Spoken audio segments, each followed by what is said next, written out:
Hello viewers, Sri ஜயா சமையல் பெங்களூர் கிச்சன்லேருந்து நான் தான் உங்கள் ஜெயா பேசுகிறேன்.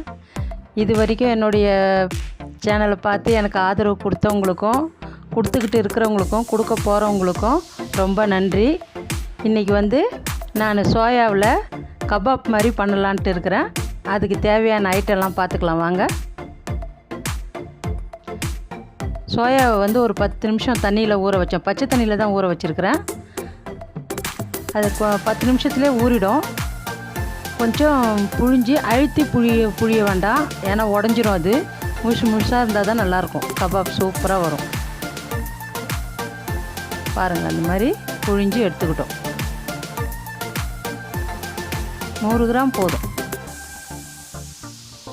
இப்போ இதுக்கு மிக்ஸ் பண்ணுறதுக்கு தேவையான பொருள் காமிக்கிறேன். அரிசி மாவு, நான் எங்கள் வீட்டு மிளகாத்தூள், அது கபாப் பவுட்ரு, அது கெட்டி தயிர், ஒரு அரை ஸ்பூனு கரம் மசாலா. இது இது வெறும் மிளகாத்தூள் எடுத்து வச்சுருக்கேன், கலர் கொடுக்கறதுக்காக கொஞ்சம் அதில் சேர்க்குறதுக்கு. சால்ட்டு,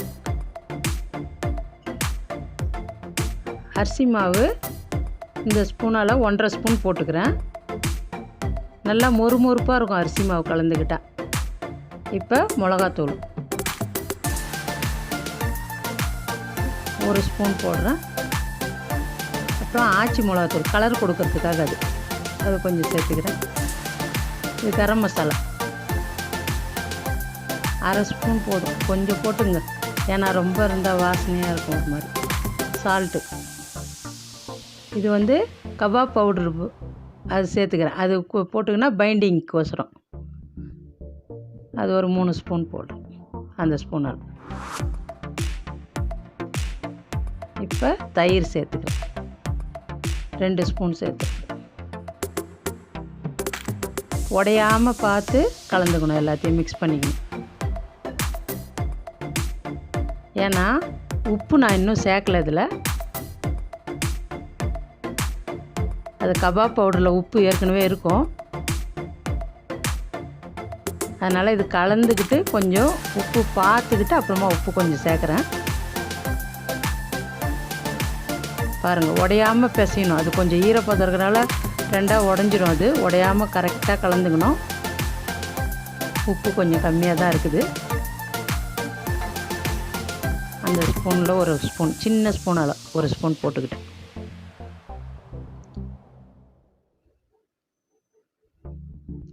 இது ஊரெல்லாம் வைக்க தேவையில்ல, இது பிசைஞ்சு வச்சுட்டு அப்படியே ஆயில் வச்சா போதும் வானலில்.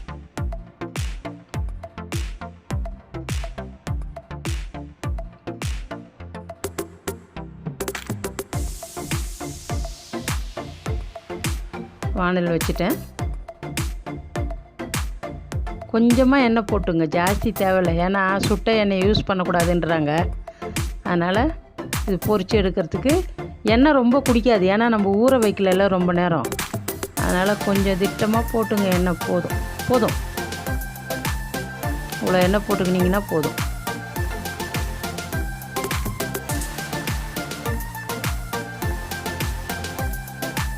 இது சின்ன குழந்தைங்களுக்கெல்லாம் ரொம்ப இஷ்டமாக சாப்பிடுவாங்க. இந்தமாரி போட்டிங்கன்னா. எண்ணெய் காஞ்சிடுச்சா பார்த்துக்கிறேன். காஞ்சிடுச்சு பாருங்கள், ஒன்று ஒன்றா போட்டு எடுக்கிறேன்.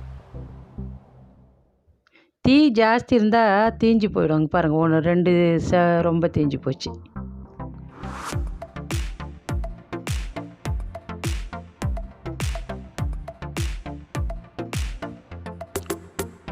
எப்போ பாரு பசங்களுக்கு வெளியில் வாங்கி கொடுக்கறதுக்குன்னா இது ஆரோக்கியமாகவும் இருக்கும். வீட்டில் நம்மளே நல்ல எண்ணெயில், சுத்தமான எண்ணெயில் செஞ்சு பசங்களுக்கு கொடுத்தா சாயந்தரம் வந்தோடனே இன்ட்ரெஸ்ட்டாக சாப்பிடுவாங்க. ஃப்ரெண்டுங்களுக்கும் சொல்லுவாங்க, போய் குஷியாகுவாங்க பசங்க. ஆனால் இது பாக்ஸுக்கெலாம் கொடுத்தோன்னு போனோன்னா மொறுமொறுப்பு போயிடும். வீட்டில் ஃப்ரெஷ்ஷாக ஸ்கூல் விட்டு வந்தோடனே செஞ்சு கொடுத்தா குழந்தைங்களுக்கு பிடிக்கும்.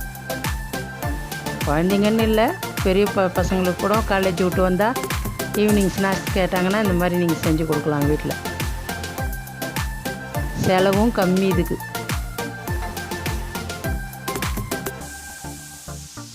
பாருங்கள், என்ன அழகாக கலராக வருது. அவ்வளோதான், எடுத்துடலாம்.